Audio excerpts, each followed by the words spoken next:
Kalau ada yang mengatakan misalnya kita berumah tangga ya dengan harapan nggak harus punya anak, ya terus kita tinggal menanyakan saja sebetulnya, Anda itu lahir ke dunia tercipta tiba-tiba atau dari rahim seorang ibu?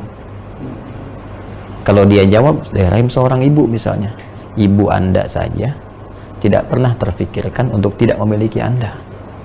Apakah Anda pernah terfikir untuk tidak memiliki ibu? Enggak deh, saya kira itu ya.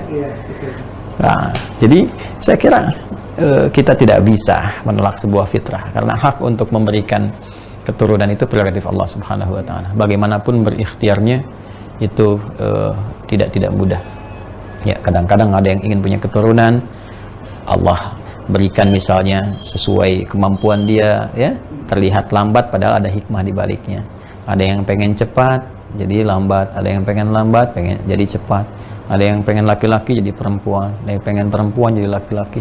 Kemarin petugas di masjid kita itu USG-nya Masya Allah itu ya, dilihat tuh 4 dimensi lagi, 4 apa 3 tuh sekarang 4 kan, itu laki-laki Pak waktu di USG itu, begitu keluar perempuan gitu. Sikap ya tetap perempuan ya, enggak nangisnya lah, enggak, perempuan laki-laki, alhamdulillah menerima. Jadi itu membuktikan kebenaran kan gitu.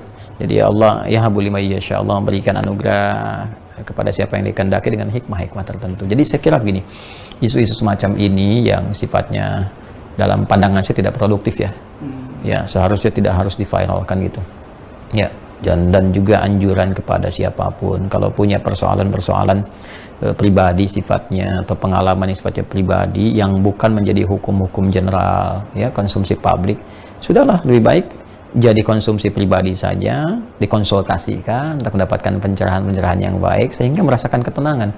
Kadang-kadang juga ada motif ketidaktenangan sehingga ketidaktenangan itu ingin dicurhatkan. Nah, dan agak kurang bagusnya ada sebagian penyakit dari kejiwaan itu yang menjadikan semua orang harus memikirkan dia gitu. itu jadi persoalan, ya kan? Dia yang misalnya kejebak di dalam lumpur, orang lain harus kenal lumpurnya juga, mikirin dia kan jadi cepat. Yang agak repot juga adalah kok orang-orang pada ngerespon gitu, ikut mikirin, ya. Padahal mohon maaf itu bunga belum disiram, anak belum dimandiin, itu kan masih sempat ngerespon juga, ikut komen, kan sesuatu yang menurut saya tidak harus di-viralkan gitu. Dan kita dengan tampilan ini bukan ikut mengomentari, tapi mencoba untuk meluruskan pemahaman supaya yang seperti ini kembali kepada fitrahnya masing-masing. Saya kira itu Pak ya. Jadi orang itu ada yang berpikir bagus, lurus, ada yang tidak bisa berpikir, tuh kan? Ada yang salah berpikir, ada yang jadi pikiran. Nah, yang jadi pikiran ini barangkali kita turunkan supaya tensinya agak lebih enak, yang sehat, baik, ya. Jalani kehidupan tuh tenang aja lah. Ya, semua udah diatur kok, rezeki, umur udah diatur, ya kan. Jadi kalau kita berikhtiar apa adanya, nggak menuntut di luar batas-batas kemampuan kita, insya Allah hidup kita tenang. Tapi kalau kita menuntut lebih dari apa yang sesungguhnya Allah amanahkan kepada kita, itu yang bikin kita capek ya.